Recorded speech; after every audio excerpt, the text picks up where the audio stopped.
नमस्कार. राणीज किचनमध्ये तुम्हा सर्वांचं खूप खूप स्वागत आहे. आज मी या ठिकाणी बनवणार आहे मुगाचे लाडू. जे अख्खे हिरवे मूग असतात त्या मुगाचे लाडू बनवणार आहे. खूप पौष्टिक असतात हे लाडू. थंडीमध्ये आपण हे लाडू खाऊ शकतो आणि हे बनवायला खूप सोपे आहेत. चला मग आपण फटाफट रेसिपीला सुरुवात करूया. या ठिकाणी हे जे अख्खे मूग असतात हिरवे ते मूग घेतलेले आहे आणि हे अर्धा किलो मूग आहे. त्याला स्वच्छ आपल्याला साफ करून घ्यायचं आहे. त्यानंतर आता ही मूग आपल्याला या कढईमध्ये टाकून त्याला छान भाजून घ्यायचं आहे. मूग जे आहे ते आपल्याला भाजायला घाई करायची नाही. गॅस मध्यम ठेवायचा. मध्यम गॅसवरती आपल्याला हे मूग जे आहेत खमंग भाजून घ्यायचे आहेत. जितकं छान ही मूग भाजले ना लाडू तितके छान होतात. त्याच्यामुळे आपल्याला मध्यम गॅसवरती याला खमंग भाजून घ्यायचे आहेत. तर बघू शकता या ठिकाणी थोडं थोडं ह्या मुगाचा रंग बदललेला आहे. परत 5 मिनिटाला भाजून घेते. 5 ते 10 मिनिट झालेले आहेत. आता या ठिकाणी मूग बघू शकता छान भाजलेले आहेत. रंग बघू शकता तुम्ही या ठिकाणी. मूग भाजला की त्याचा रंग ऑटोमॅटिक बदलतो. आता त्याला आपल्याला थंड करून घ्यायचं आहे. मूग थंड होईपर्यंत आपण काय करायचं, या ठिकाणी थोडेसे बदाम जे आहेत ते मी तुपामध्ये भाजून घेणार आहे. पॅनमध्ये फक्त 1 चमच तूप घालायचा, 1 किंवा 2 चमच तूप घालायचा आणि त्याच्यामध्ये हे बदाम जे आहेत भाजून घ्यायचा. या ठिकाणी मी हे 50 ग्राम बदाम घेतलेले आहेत. जर तुम्हाला जास्त घालायचे असतील तर तुम्ही याचं प्रमाण वाढवू शकता. या ठिकाणी मी 50 ग्राम बदाम घेतलेले आहेत. यानंतर 50 ग्राम काजू घेतलेला आहे. त्याच तुपामध्ये तळायचा आहे. तुम्ही हे काजू बदाम कच्चे सुद्धा घालू शकता, पण तुपामध्ये भाजल्यामुळे काय होतं, थोडंसं त्याचं टेस्ट जी आहे, चव जी आहे छान लागतं. काजू सुद्धा भाजलेले आहेत. त्याला पण आपण काढून घेऊया. रंग बघू शकता काजूचा किती छान आलेला आहे. काजू भाजायला जास्त वेळ लागत नाहीत, पटकन भाजतात.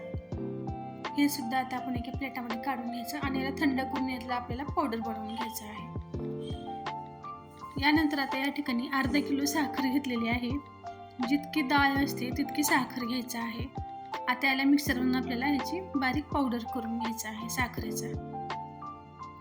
हे पहा, या ठिकाणी मी अर्धा किलो साखरेचा बारीक छान असं पावडर बनवून घेतलेलं आहे. बघू शकता. याला मोठं मोठं ठेवायचं नाही, पूर्ण बारीक करायचं आहे. आता हे एका बाउलमध्ये काढून घेते. आता याच भांड्यामध्ये काय करणार आहे, ही जी डाळ आहे याला बारीक करून घेणार आहे. डाळ थोडीशी कोमट असेपर्यंतच आपल्याला बारीक करायची आहे. म्हणजे ते काय होतं, पटकन बारीक होतं. पूर्ण पण थंड करायचं नाही. हलकंसं कोमट असते ना त्यावेळेस आपल्याला ही डाळ जी आहे मिक्सरवरून बारीक करायचं. बघू शकता या ठिकाणी डाळ बारीक झालेली आहे. आता आपल्याला काय करायचं, डाळीचे मोठे मोठे कण राहू नये म्हणून आपल्याला पिठाची जी चाळणी असतं त्या चाळणीने चाळून आपल्याला हे काढून घ्यायचं आहे. बारीक केल्यानंतर आपल्याला हे पीठ चाळायचं आहे. या प्रकारे हे पहा, चाळल्यामुळे काय होतं, जे मोठे मोठे मुगाचे दाणे असतात ते आपल्याला परत त्याला मिक्सरवरून बारीक करून घेता येतं आणि पीठ एकदम बारीक होतं. म्हणजे लाडू बांधायला आपल्याला सोपं जातं.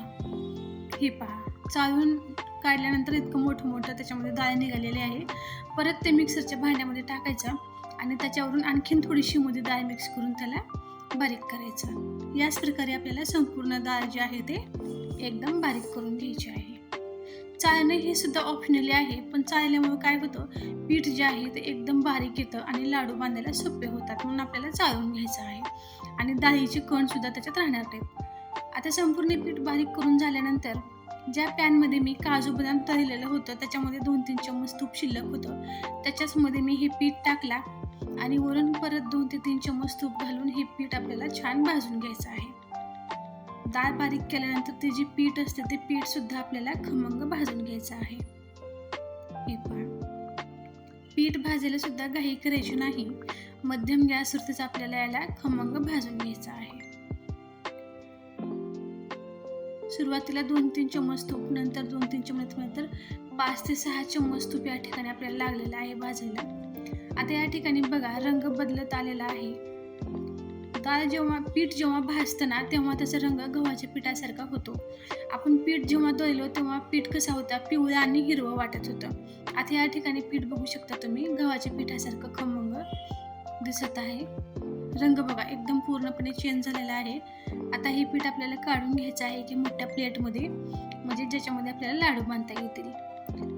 पीठ गरम असतानाच त्याच्यामध्ये घालायचं आहे पिठी साखर, जे आपण पीठ वाटून घेतलं होतं ते याच्यामध्ये घालायचं आहे. याचनंतर याच्यामध्ये जे काजू बदाम आपण बारीक पावडर करून घेतलं होतं ते घालायचं आहे आणि हे सर्व जिन्नस जे आहे मिक्स करायचं आहे. साखर, ड्रायफ्रूटचं पावडर आणि मुगाची डाळ हे संपूर्ण आपल्याला एकजीव करून घ्यायचं आहे. हे पहा, या प्रकारे तुम्ही हाताने सुद्धा चोळायचं, म्हणजे काय होतं याच्यामध्ये साखरेची गाठी वगैरे असतात ना, ते गाठी फुटतात आणि पीठ जे आहे ते चांगले मिक्स होतं. म्हणून आपल्याला हाताने छान असं चोळून सर्व मिश्रण जे आहे ते मिक्स करायचं आहे. आता याच्यामध्ये मी मीठ घालायचं विसरला होता. आपण याच्यामध्ये थोडंसं मीठसुद्धा घालायचं. मिठाशिवाय लाडूला चव येत नाही. अगदी 2 चुटकी मीठ घालायचं आहे आणि सर्व मिश्रण जे आहे ते छान मिक्स करून घ्यायचं. यानंतर आता या ठिकाणी मी तूप जे आहे त्याला कडवून घेतलेलं आहे, म्हणजे घट्ट तुपाने लाडू बांधता येत नाहीत. त्याला आपल्याला थोडंसं कडवून घ्यायचं, पातळ करून घ्यायचा आणि तूप घालून असं आपल्याला हे लाडू बांधून घ्यायचे आहेत.